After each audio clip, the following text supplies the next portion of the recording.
And on this Friday, April 10th, 2026 edition of Newsmakers, a fragile ceasefire is allowing worshipers back to key religious sites in Jerusalem. Jewish and Muslim prayer resumed this week at some of the city's most sacred locations. The pause in fighting followed weeks of conflict tied to the Iran war. Religious observances had been disrupted during Easter and Passover. Now faith leaders are urging calm as services resume.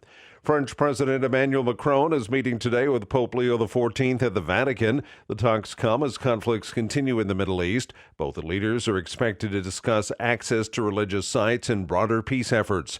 They'll also talk about ethical concerns surrounding artificial intelligence. The meeting highlights the growing role of faith leaders in global diplomacy.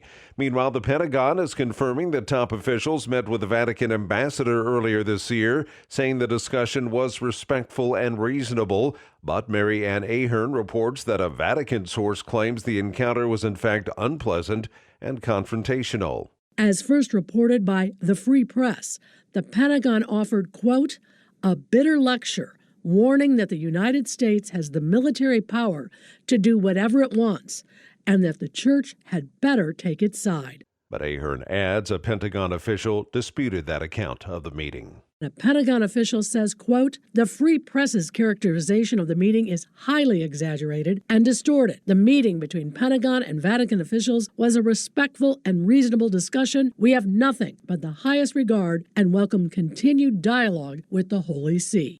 Pope Leo is making a long and ambitious odyssey across 4 African countries, Algeria, Angola, Cameroon, and Equatorial Guinea.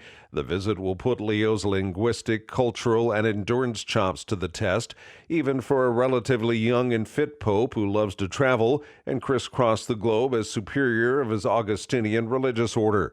The 70-year-old Leo will cover about 11,000 miles on 18 flights over 11 days starting Monday.